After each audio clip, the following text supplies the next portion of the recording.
Super பாய் பப்பு. பப்பு கதைகள். பப்புவும் அவங்க அம்மாவும் பழம் வாங்குறதுக்காக பழக்கடைக்கு போகிறாங்க. அந்த பழக்கடையில் எல்லா வகையான பழங்களும் இருக்குது.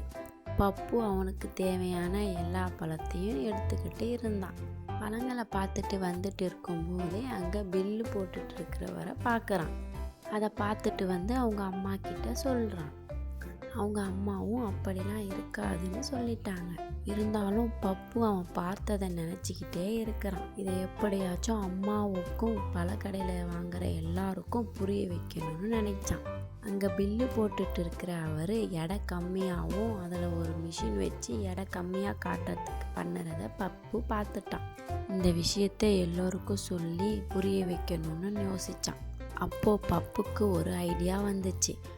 அந்த எடை போடுற அந்த மிஷினை பப்பு அதில் இருக்கிற ஒயரை கட் பண்ணி விட்டுடுறான்.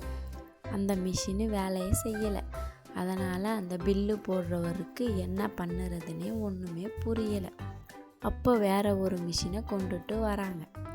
பப்பு அந்த மிஷினில் எடை கம்மியாக காட்டுறதுக்காக வச்சிருந்த பொருளை எடுத்துக்கிட்டு வந்தான்.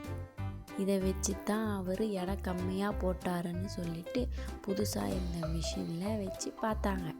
எல்லோரும் வாங்கின பழத்தில் எல்லாமே எடை கம்மியாகவே இருந்துச்சு.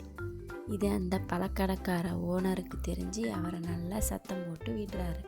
அவரை இனிமேட்டு இந்த வேலையிலே வைக்கக்கூடாதுன்னு சொல்லிட்டு அவரை வேலையை விட்டு வெளியவே அனுப்பிடுறாங்க.